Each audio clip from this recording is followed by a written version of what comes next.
अगर कोई मुझसे पूछे कि मेरी यूट्यूब जर्नी का जिसमें मैं बच्चों को गाइड करता हूं उसमें मेरी सबसे सफल वीडियो कौन सी होती है जिसने पिछले साल भी बहुत सारे बच्चों की तैयारी बचाई थी और इस साल भी बचाने वाला है, और सबसे ज़्यादा कंट्रोवर्शियल वीडियो जो होती है वो यही होती है मेरी सबसे सफल वीडियो और सबसे कंट्रोवर्शियल वीडियो, क्योंकि ऐसी बातें पूरे यूट्यूब पे या तुम्हारे टीचर कोई नहीं करता।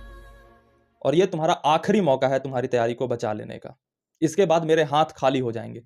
इसके बाद मैं चाहता भी हूं ना कि मैं तुम्हारी तैयारी बचा पाऊं, फिर भी नहीं बचा पाऊंगा। तुम पूछोगे कि भैया आपके पीवाईक्यू मेथड वाले वीडियो को भी मैंने देखा था बट उसे भी मैं फॉलो नहीं कर पाया, अब क्या करूं? मैं हैंड्स अप कर दूंगा कि मेरे पास कोई तरीका नहीं बचा है। खुशी की बात यह है कि यह आखिरी मौका तुम्हारे पास बचा हुआ है। दुख की बात यह है कि इस आखिरी मौके को देखने तक तुम्हें आना पड़ा।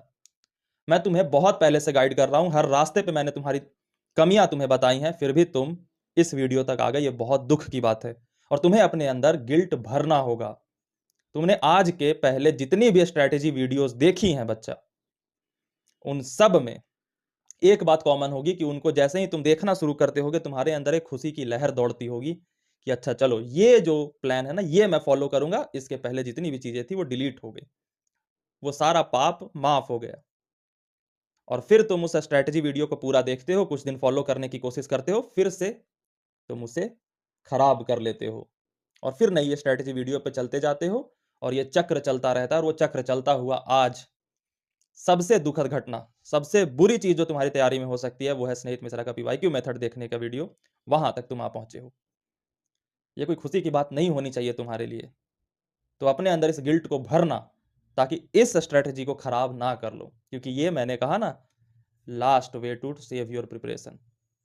होते होंगे तरीके, मुझे नहीं पता इसके बाद कैसे तुम्हारी तैयारी बचानी है, सिर्फ ये तरीका है जो तुम्हारी तैयारी बचा सकता है। सबसे पहला सवाल कि इस वीडियो को किसे देखना चाहिए। सारे बच्चों को देखने की जरूरत नहीं है। तुम में से जितने भी बच्चों ने तैयारी शुरू की होगी उन्होंने शुरुआत में कोई बैच या तो परचेज किया होगा ऑनलाइन, या ऑफलाइन गए होंगे, या टेलीग्राम के थ्रू फ्री में पायरेटेड लेक्चर्स के थ्रू पढ़ रहे होंगे। आप में से अगर कुछ ऐसे बच्चे हैं जिन्होंने पूरे के पूरे बैच को फॉलो किया है, उसके सारे सवाल लगाए हैं, उसके सारे टेस्ट्स दिए हैं, और अभी आपका सिलेबस थोड़ा सा बचा हुआ है, तो आप अपने बैच को फॉलो करो, फिर इस वीडियो को देखने की जरूरत नहीं है, क्योंकि आपने पूरी तैयारी बहुत अच्छे तरीके से की है।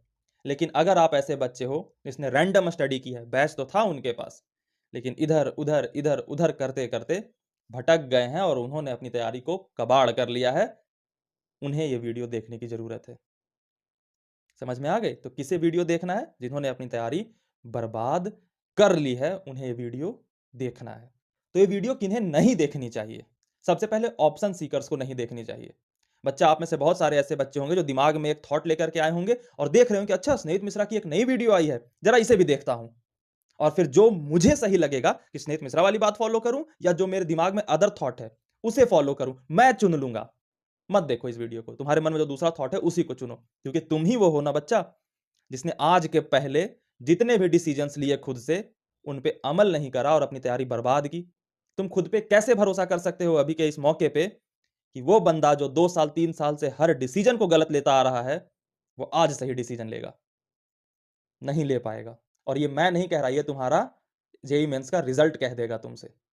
मैं हिंदी या इंग्लिश में कह रहा हूं, वो मैथमेटिकल नंबर में कहेगा, परसेंटाइल के फॉर्म में। तो जिन बच्चों को ये लग रहा है कि ये भी वीडियो एक ऑप्शन के तौर पे है कि मैं इसे फॉलो करूं या ना करूं, ये बाद में डिसाइड करूंगा, पहले सुन लेता हूं, चले जाओ, कोई फायदा नहीं होगा। दूसरा है, मैंने पहले बता दिया, जिसकी अच्छी तैयारी है। और तीसरा है जो एट जीरो पे है, जिन्हें चैप्टर्स के नाम भी नहीं याद, जिन्होंने आज तक सिलेबस भी नहीं देखा, उन्हें मैं नहीं बचा सकता और उन्हें तैयारी करनी भी नहीं चाहिए, क्योंकि वो बोर्ड्स में ही फेल हो जाएंगे।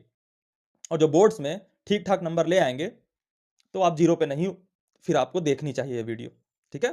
लेकिन जो एग्जैक्ट जीरो पे हैं, जिन्होंने आज तक सिर्फ बोर्ड्स की तैयारी की है, बोर्ड्स की तैयारी भी करना जीरो पे रहना नहीं कहलाता, जिन्होंने बोर्ड्स को भी फेल करने की नौबत ला दी है अपने अंदर, उन्हें तो पहले बोर्ड्स पे ध्यान देना चाहिए भाई। बोर्ड्स ही फेल कर गया तो कैसे होगी तुम्हारी तैयारी, है ना? तो जो एकदम जीरो पे है, जिन्होंने बोर्ड्स भी फेल करने की नौबत आ रखी है, तो वो नहीं देखें। अब बात करते हैं कि भैया हमारे पास ऑप्शंस क्या बचे हुए हैं इस वक्त पे, क्योंकि मैं बिल्कुल रैशनल बातें करूंगा। मैं कुछ ऐसा नहीं कहूंगा कि ये तुम कर लो, नहीं, मैं पूरी कोशिश करूंगा कि तुम्हें कन्विंस कर लूं हर बात के लिए। मैं तुम्हें कोई भी बात ऐसे नहीं बताऊंगा कि ये चीज होती है तो होती है, नहीं, मैं हर बात को तुम्हें एक अच्छा आर्गुमेंट दे करके, ताकि तुम्हारे मन में कोई और बहलाने की कोशिश करे तो तुम उसे अपने दिमाग में सॉल्व करवाओ। जवाब किसी को नहीं देना, जवाब देना सबसे ज्यादा टाइम कंज्यूमिंग होता है। डिफेंड किसी चीज को नहीं करना। मैं तुम्हें तुम्हारे दिमाग से इतना स्ट्रांग कर दूंगा अपने शब्दों के माध्यम से कि तुम भटक नहीं पाओगे। तो बच्चा, हमारे पास ऑप्शंस क्या क्या है? सबसे पहला ऑप्शन आता है बैच, कि आपने कोई बैच ले रखी है, उनमें मान लो 300 लेक्चर्स हैं, 60 दिन मान लो एग्जाम में बचे हुए हैं, तो आपने क्या करा कि 60 से डिवाइड दिया। अच्छा, रोज 5 लेक्चर देखूंगा ना, तो हो जाएगा मेरा रोज का रेगुलर बैच से फॉलो। मुझे इस पे आर्गुमेंट देने की जरूरत नहीं है, ऑब्वियसली बकवास चीज है, क्योंकि आपने रोज के 1 लेक्चर नहीं करे तो आप रोज के 5 लेक्चर करने के केपेबल नहीं हो।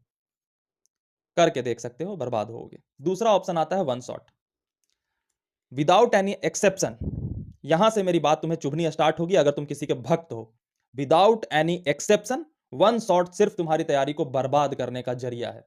कमी वन शॉट में नहीं है, कमी अभी के टाइम में है कि जिस वक्त पे तुम वन शॉट का इस्तेमाल करना चाह रहे हो एग्जाम से 2 महीने पहले। मैं कोई एक्सेप्शन नहीं देना चाहता कि नहीं भैया वन शॉट के बाद मैं 500 सवाल लगा लेता हूं, कोई एक्सेप्शन नहीं। वन शॉट देख रहे हो, तैयारी बर्बाद होगी। अगर तुम्हारी 10% तैयारी है, वन शॉट करने के बाद 5% पे आओगे। अगर तुमने 90% तैयारी कर रखी है, वन शॉट करने के बाद 50% पे आ जाओगे। कोई एक्सेप्शन नहीं है, मैं कोई एक्सेप्शन देना ही नहीं चाहता। एक बुद्ध की कहानी है, सुनाता हूं तुम्हें। भगवान बुद्ध ने क्रुएलिटी को, किसी पे हिंसा करने को पाप कहा है, ठीक है? तो उन्होंने जानवरों पे भी हिंसा करने को पाप कहा था। तो उन्होंने अपने भिक्षुकों को कहा था कि भैया किसी जानवर को मारकर मत खाना। इसलिए नहीं कि जानवर को मारकर खाने में बुराई है, इसलिए कि जानवर को जब आप मारोगे तो उसके साथ हिंसा होगी, दर्द होगा। तो एक दिन भिक्षुक कटोरा लेके जा रहा था, ऊपर से कोई बाज आई और उसने भिक्षुक के कटोरे में एक मांस का टुकड़ा डाल दिया।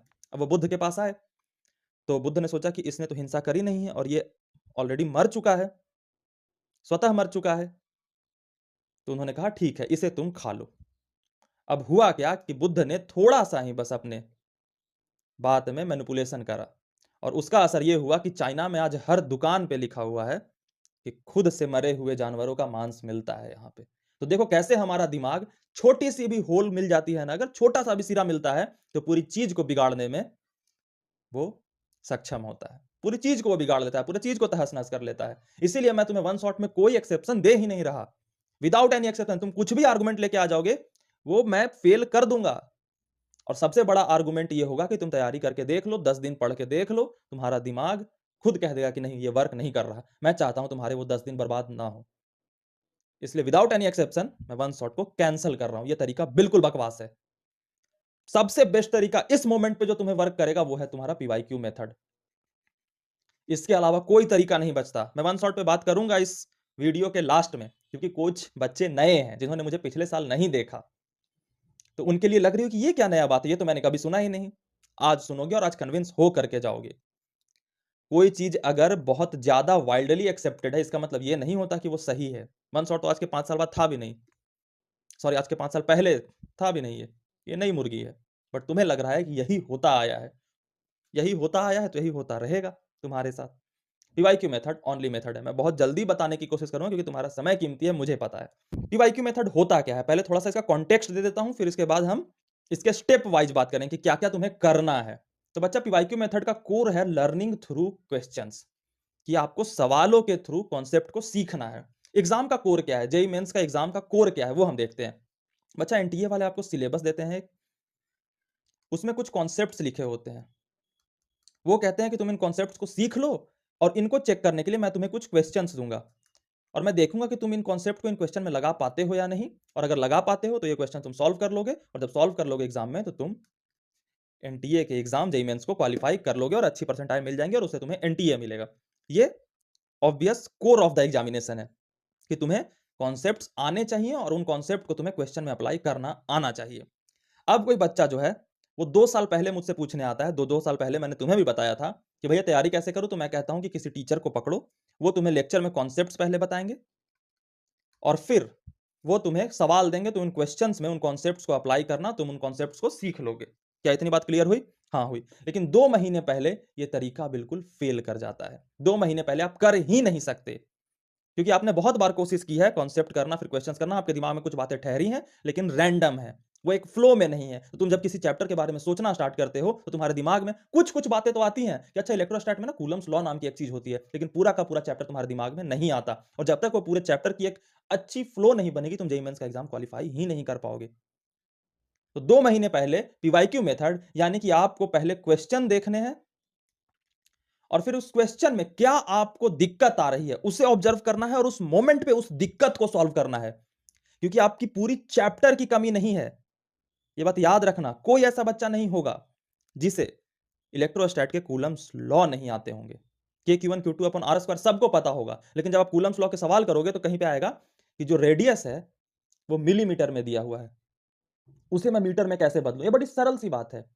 तो आपका कूलम्स लॉ कमजोर नहीं था, आपको मिलीमीटर को मीटर में कैसे बदलना है ये कन्वर्जन नहीं आता था, तो ये कमी आपकी पकड़ में आई। आप जब फुल लेक्चर इलेक्ट्रोस्टैट का पढ़ोगे ना, तो आपको लगेगा कि ये वाली कमी मेरी तो है ही नहीं, क्योंकि इस कमी को वो चैप्टर कहीं पे डील नहीं करता। उस चैप्टर की कमी की वजह से आपका वो सवाल कूलम्स लॉ का नहीं बन रहा था, आपके बेसिक मैथमेटिक्स में कहीं कमी थी, वो आपकी दिक्कत आ रही थी। तो आप जब सवाल में जाओगे ना, तो आपको पता पड़ेगा कि आपको कूलम्स लॉ तो आते थे, ये छोटी सी बात नहीं आती थी। मान लो कोई बच्चा जिसे कूलम्स लॉ ही नहीं आता, तो उसकी कमजोरी कूलम्स लॉ हो गई, तो फिर वो उस मोमेंट पे कूलम्स लॉ सीखेगा। तो क्वेश्चंस के थ्रू हम कॉन्सेप्ट सीखेंगे, ये है पीवाईक्यू मेथड का कोर। क्या मेरी बात क्लियर हुई?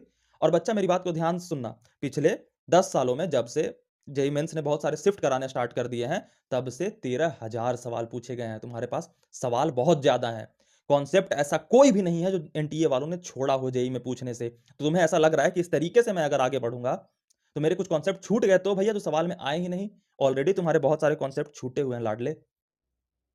तुम इस पे भी कॉन्फिडेंस से खेल रहे हो, और मैं दावा करता हूं ना कि कोई भी ऐसा कॉन्सेप्ट नहीं है जिस पे एनटीए वालों ने सवाल नहीं पूछ रखा।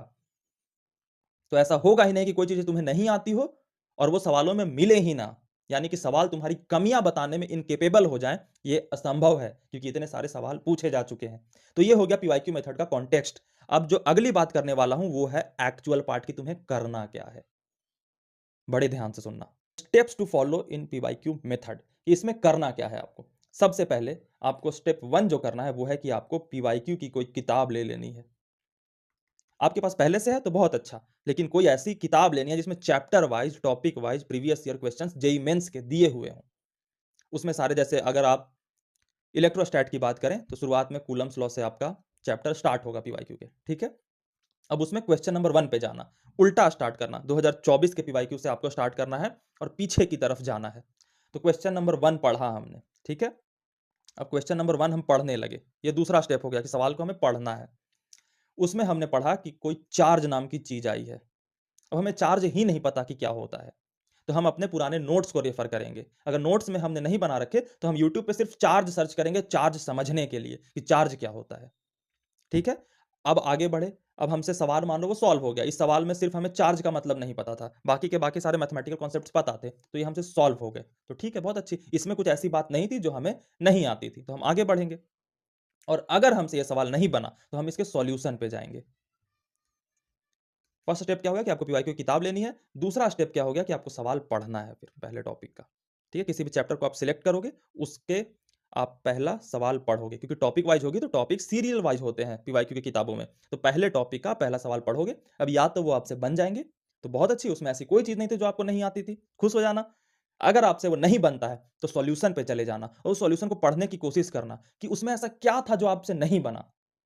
मान लो ये कोई सवाल था जिसमें आपको कूलम्स लॉ का एप्लीकेशन था। अब कूलम्स लॉ होता है के Q1 Q2 upon are square, ठीक है। तो मान लो कि आपको ये तो याद था फिर भी नहीं बना, तो क्यों नहीं बना, तो सॉल्यूशन में जाओगे तो आप देखोगे कि आपने के की वैल्यू गलत पुट कर रखी है, ठीक है। ये एक तरीका हो सकता है गलती होने का। हो सकता है कि रेडियस के आपने यूनिट कन्वर्जन में गलती कर दी हो। तो ये छोटी छोटी गलतियां हैं, तो जो जो कमियां आपको दिखे वहां पे वो आपको पकड़ना है। Got it. और जहां पे आप सॉल्व कर रहे हो, मान लो पहला प्रश्न लिखा, उसके नीचे आपने सॉल्यूशन करा, जहां जहां पे आपकी गाड़ी फंसी उसके नीचे ऐसे लाइन मार देना और लिखना कॉन्सेप्ट एंड फॉर्मूला यूज्ड, कि इस सवाल में कौन कौन से कॉन्सेप्ट यूज्ड हुए हैं और कौन कौन से फॉर्मूला यूज्ड हुए हैं। इस सवाल में कौन सा फॉर्मूला लगा, इस सवाल में कौन से कॉन्सेप्ट लगे, और उसे आपको यहां पे नोट डाउन करना। ये हर सवाल के नीचे आपका होना चाहिए। आप 10 सवाल ही करोगे ना कूलम्स लॉ पे, तो आप देखोगे कि आप परफेक्ट हो रहे हो, क्योंकि उस सवाल ने आपके अंदर की सारी कमियां रिफाइन कर दी हैं और आपके मन में चैप्टर का एक फ्लो बनना चालू होगा। इस पे मैंने एक पूरी की पूरी लेक्चर ले रखी है कि कैसे आपको सॉल्व करना है, वो देखोगे तो आपको बहुत अच्छा फील होगा। मैं यहाँ पे आई बटन पे दे दूंगा, डिस्क्रिप्शन में देख लो या टेलीग्राम में दे दूंगा। वो जब देखोगे लेक्चर तो तुम्हें पूरी चीजें क्लियर होंगी। तो आपके 3 सब्जेक्ट हैं, फिजिक्स, केमिस्ट्री, मैथमेटिक्स, तीनों के आपके पास पीवाईक्यू बुक्स होने चाहिए। आप एक चैप्टर को डिसाइड करोगे और उसके पहले टॉपिक का पहला सवाल पढ़ोगे। पहले सवाल में अगर कोई कमी होगी तो वो सवाल आपसे बनेगा ही नहीं। अगर बन गया तो उस सवाल के अकॉर्डिंग आपके अंदर कोई कमी नहीं है। वो सवाल अगर नहीं बना तो उसकी कमी पकड़ेंगे, उस कमी को उसी मोमेंट पे सीखेंगे और उस सवाल के सॉल्यूशन के नीचे हम कॉपी में लिखेंगे कॉन्सेप्ट क्या यूज हुआ और फॉर्मूला क्या यूज हुआ। और ऐसे करते करते आप दूसरे सवाल पे जाओगे, तीसरे सवाल पे जाओगे, चौथे सवाल पे जाओगे। मैं कह रहा हूं ना, तुम 50 सवाल तो करके देखो इस किसी चैप्टर का। कॉन्फिडेंस में तुम फील करो कि अच्छा मैं कुछ सीख रहा हूं, क्योंकि सीखने का आनंद सबसे बड़ा होता है। तुम जब सीखोगे ना किसी चीज को, तुम लाख दुनिया कह दे कि ये चीज वर्क नहीं करेगी, बट तुम्हें जो फील हो जाए कि चीज वर्क कर रही है, तुम किसी की बातों में नहीं आ पाओगे। बस 50 सवाल करके देखो। जिंदगी इतनी बर्बाद करी ना 2 साल में, मेरे कहने पे अगर बर्बाद होगी तुम्हारी लाइफ तो 50 सवालों की लाइफ बर्बाद होगी। करके तो देखो इस मेथड से, तुम्हारी तैयारी डिफरेंट लेवल पर जाती हुई फील होगी। और इस लेक्चर को जरूर देख लेना, इस वीडियो के बाद तुरंत इस लेक्चर को देखना, तुम्हें सारी चीजें क्लियर हो जाएंगी। एक एक्सेप्शन है, केमिस्ट्री का एक सब्जेक्ट होता है इनऑर्गेनिक केमिस्ट्री। उसके लिए पीवाईक्यू मेथड फॉलो करना है, लेकिन एनसीईआरटी की रीडिंग लगाने के बाद या फिर नोट्स के रीडिंग लगाने के बाद। जिस चैप्टर का तुम सॉल्व करने जा रहे हो उस चैप्टर के पहले नोट्स पढ़ लेना या एनसीईआरटी को पढ़ लेना, फिर उसके बाद पीवाईक्यू मेथड लगाना। Got it? क्या मेरी बात क्लियर हुई कि पीवाईक्यू मेथड है क्या? पीवाईक्यू मेथड पीवाईक्यूज के थ्रू कॉन्सेप्ट्स को सीखने का तरीका है और कमियां पहचानने का तरीका है। क्योंकि तुम्हारे मार्क्स इसलिए नहीं आ रहे कि तुमने पढ़ाई नहीं करी। कोई ऐसा बच्चा नहीं होगा जिसने पढ़ाई नहीं करी है, मेहनत नहीं करा, उसका रिजल्ट 0 हो गया, वो मैं मान सकता हूं। लेकिन तुम में से कोई ऐसा बच्चा नहीं होगा जिसने कभी भी चैप्टर को स्टार्ट करने की कोशिश नहीं की होगी। तो तुम्हारे मन में रैंडम कॉन्सेप्ट्स बने हुए हैं, उन्हें एक लाइन में लाने का यह तरीका है। उनमें से जितने कचरे हैं, जो कि छोटे छोटे जो चुभते रहते हैं तुम्हें, उन्हें निकालने का यह तरीका है पीवाईक्यू मेथड। क्या मेरी बात समझ में आ गई कि पीवाईक्यू मेथड है क्या? अब तुम्हें मैं बताता हूं कि तुम्हें रोज के, आज से 60 दिन बचे हुए ना बच्चा, रोज के तुम्हें 100 सवाल करने हैं पीवाईक्यू मेथड से। बस सुबह उठना है, 100 सवाल डिसाइड करने हैं कि मान लो मैं 40 फिजिक्स में करूंगा, 40 मैथमेटिक्स में करूंगा, 20 केमिस्ट्री में करूंगा। बढ़ा भी सकते हो, कोई ऐसा नहीं मैं लिमिट लगा रहा हूं, लेकिन कम से कम 100 तो करना। उसके बाद तुम बढ़ा सकते हो तो 200 तक चले जाना। पिछले साल तो मैंने बच्चों से 200 सवाल कराए थे और उससे मैं बता सकता हूं कि 99 परसेंटाइल तक आए थे।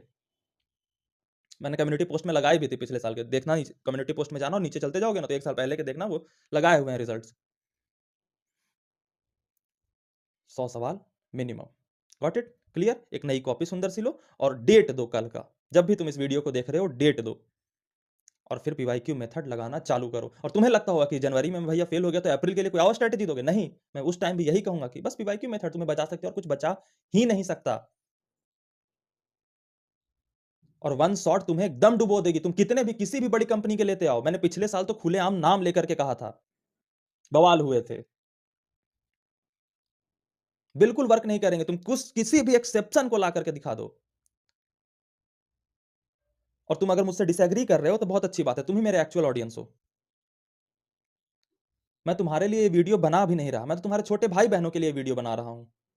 क्योंकि मैं अगर आज तुम्हें खुश कर दूंगा कि अच्छा वन शॉट से हो जाएंगे बच्चा, हो जाएंगे 100% आइल में 500% आइल आ जाएंगे, तुम आज मुझे देखोगे, लेकिन कल को जब मैं गलत प्रूफ होऊंगा तुम्हें मैं विलेन लगूंगा। ये हर बच्चे के साथ होता है कि एग्जाम देने के बाद जब वो घर पे आता है, किस किस ने उसे लूटा है उन सबका चेहरा उनके सामने दिख रहा होता है। भले ही तैयारी के दौरान वो उनसे कितना भी प्यार करता हो, और मैं उन चेहरों में नहीं होना चाहता। आज तुम मुझे डिसएग्री कर सकते हो, हेट कर सकते हो, कह सकते हो कि मैं नहीं करूंगा, वही काम करेगा वन शॉट, कर लो। मैं तो कैमरे की इस तरफ हूं, मैं तुम्हें कौन सा पकड़ने वाला हूं। लेकिन मेरी ये बात तुम्हारे दिमाग से निकलेगी नहीं कि मैंने रोका था। मैंने बहुत रोका था तुम्हें और रुके नहीं थे तुम। उस टाइम तुम्हें भी एहसास हो जाएगा। और तुम अपने छोटे भाई बहनों को, तुम एक बच्चा डिसएग्री करके जा रहे हो ना, तुम 5 बच्चों को मुझ तक लाओगे, ये बात की गारंटी मैं देता हूं। मैं पिछले साल इस नवंबर में 10,000 सब्सक्राइबर पे था, आज 1,10,000 पे हूं। नेचुरली ये पॉसिबल नहीं है। ये बिना इस बात की फिक्र किए कि बच्चे को कैसा महसूस हो रहा है, बच्चे को गाइड कर देना है सही तरीके से, इस बात का परिणाम है। मानना मेरी बात। तुम्हारी थोड़ी सी और, ये पीवाईक्यू मेथड हो गया, इसके बाद लेक्चर्स देख लेना। रोज 100 के सवाल करने हैं, बस यही सिंपल तरीका है, कोई हाई फाई तरीका नहीं। सिंपल सवाल करने हैं, सवाल करने हैं। पीवाईक्यू मेथड में अलग क्या है कि नीचे concept used and formula used लिखना है, बस बात खत्म। सुबह उठना है, 100 सवाल करना है, सो जाना है। सुबह उठना है, 100 सवाल करना है, सो जाना है। Got it? आगे मैं बात करता हूं, थोड़े तुम्हारे भ्रम तोड़ता हूं वन शॉट्स के। तुम में से बहुत सारे बच्चे कह सकते हो कि भैया मैं रिवीजन के लिए यूज करता हूं, मैं पढ़ता थोड़ी हूं, हे। रिवीजन के लिए यूज करता हूं। बच्चा क्या कर रहे हो? रिवीजन में एक वर्ड आता है विजन। पहले आपने उसे पढ़ रखा हो फिर रिवाइज करोगे ना। और जब आप पहले किसी चीज को पढ़ रखे हो ना और दोबारा उसके लेक्चर देखने जाओगे तो वो लेक्चर देखने का मन ही नहीं करेगा। तुम झूठ बोल रहे हो कि तुम रिवीजन के लिए यूज करते हो। तुम्हारे मन में ये भ्रम बैठ गया है कि तुम नए से सीख रहे हो इस चीज को। तुम झूठ बोल रहे हो मुझसे, तुम रिवीजन के लिए यूज करते हो। अपने मन को कब तक छुपाओगे? सामने इंसान बैठा बेवकूफ नहीं होता। सामने वाला बेवकूफ होगा, एनटीए बेवकूफ नहीं है, वो छान लेते हैं बच्चों को। रिवीजन तुम नहीं करते।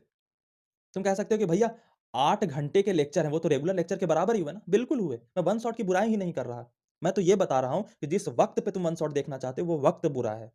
नहीं तो मैंने बैकलॉग रिमूवल में बताया था कि वन शॉट देखो संडे को और 7 दिन उसको रिटेन होने का टाइम दो सवालों के थ्रू।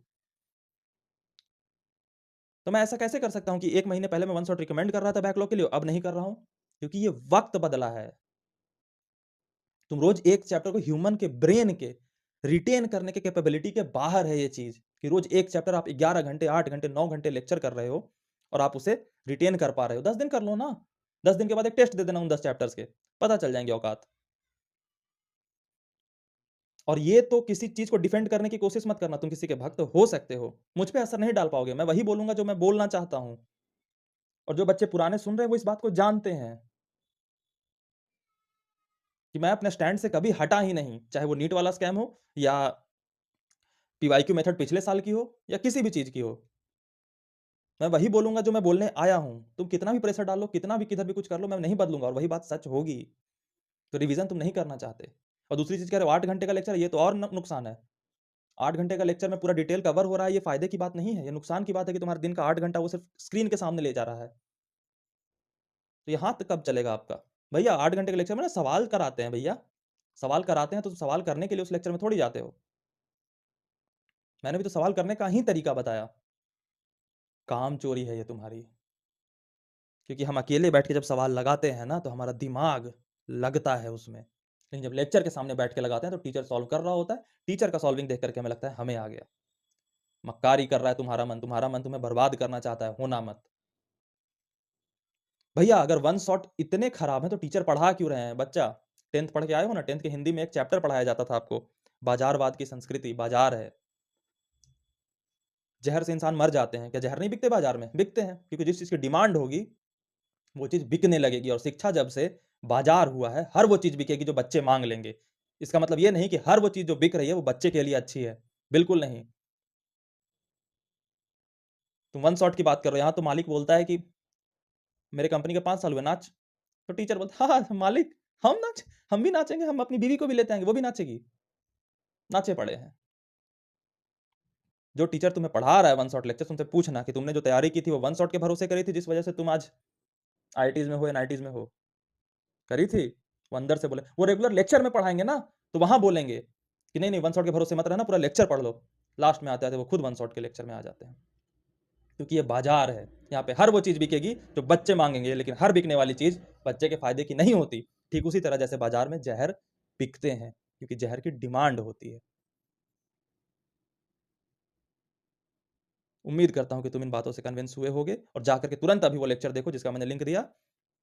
उससे समझ में आएंगे कि तुम्हें क्या करना है। बाकी जितने भी डाउट्स है कमेंट्स में भर सकते हो।